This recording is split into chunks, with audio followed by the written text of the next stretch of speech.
For primitive beings like us, life seems to have only one single purpose: gaining time.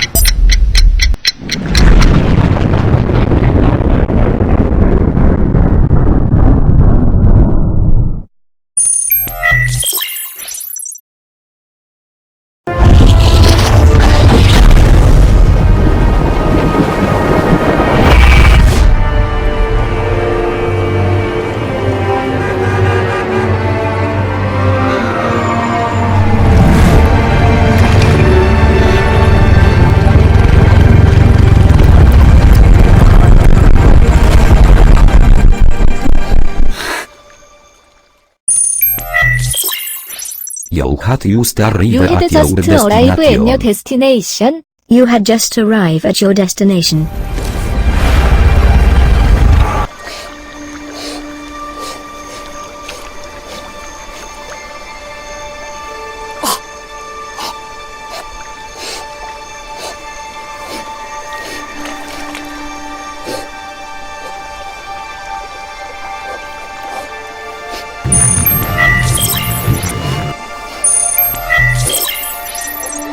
A human is a product of an evolutionary success with a larger brain, a well-developed neo and prefrontal cortex.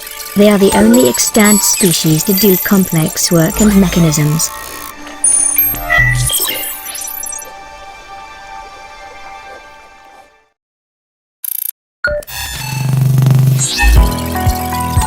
Cells are the basic unit of all living organisms.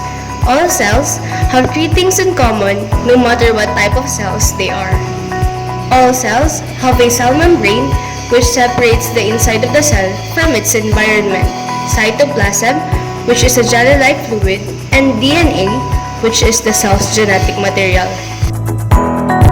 There are two broad categories of cell. The first category are eukaryotic cells. They have organelles that include the nucleus and other special parts. Eukaryotic cells are more advanced cells, such like those found in plants and animals. The second category are prokaryotic cells. They don't have a nucleus or membrane-closed organelles.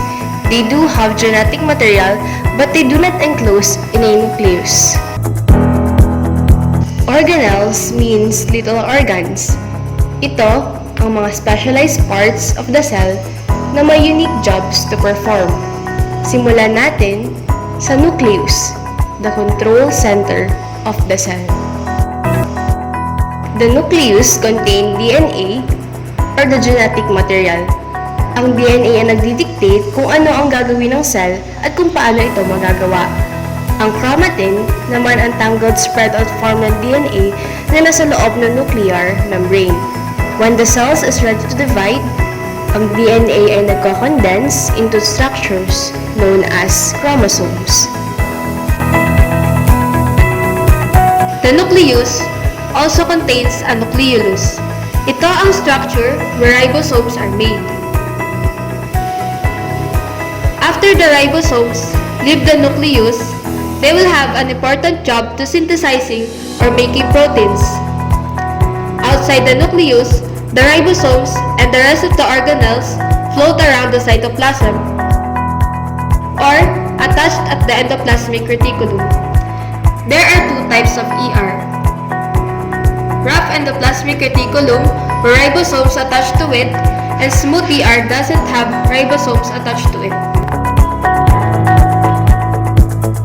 Protein and other materials emerge from the endoplasmic reticulum in small vesicles, where the Golgi bodies receive them. As proteins move into the Golgi body, they are customized into forms that the cell can use. The Golgi bodies does this by folding the proteins into usable shapes or adding other materials into it gaya ng lipid at carbohydrate. Vacuoles naman ang sac-like structures na nagsustore ng different materials. Sa plant cells, ang central vacuole ang nagsustore ng water. Ito naman ang organelle na lysosome. Ang mga lysosomes ang nagsisilbing garbage collector that take out damaged or worn out cell parts.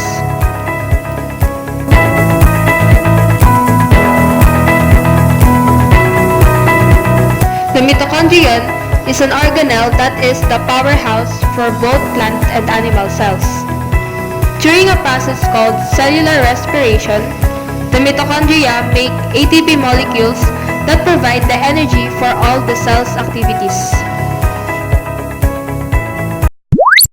Tandaan, cells that need more energy have more mitochondria. Ngayon, paano nga ba na-maintain ng isang cell ang kanyang shape? Ito ay dahil sa cytoskeleton. The cytoskeleton includes the thread-like microfilaments, which are made of protein, and microtubules, which are thin hollow tubes. Samantala, mayroon namang mga organism such like plants na mga phototrophic. Ibig sabihin nito, ginagamit nila ang sunlight bilang pangunahing source of energy. Dahil dito, mayroon silang organelles na tinatawag na chloroplast. The chloroplast is where the photosynthesis happens. Ito ay color green dahil sa pigment na tinatawag na chlorophyll. Ang mga plant cells ay may cell wall sa labas ng cell membrane that shape, support, and protect the plant cell. Tandaan, animal cells don't have cell walls. Samantala, mayroong mga unique structures that some cells have. Gusto niyo bang malaman kung ano ang mga ito? In humans, for example, ang ating respiratory tract ay may lining na kinapapalooban ng mga tinatawag na cilia. These are microscopic hair-like projections na gumagalaw na tulad ng mga waves. This feature helps trap inhaled particles, the air, and expels them when you cough. Isa pang unique feature sa ilang cell ay ang flagella. Some bacteria have flagella. Ang flagellum ay nasa anyong tail to help the cell move or propel itself. The only human cell that has a flagellum is a sperm cell. Sa kabuuan ng ating lesson, eukaryotic cells are plant and animal cells with a nucleus and membrane-enclosed organelles, while prokaryotic cells are unicellular organisms without these things. All cells have a membrane, cytoplasm, and genetic material.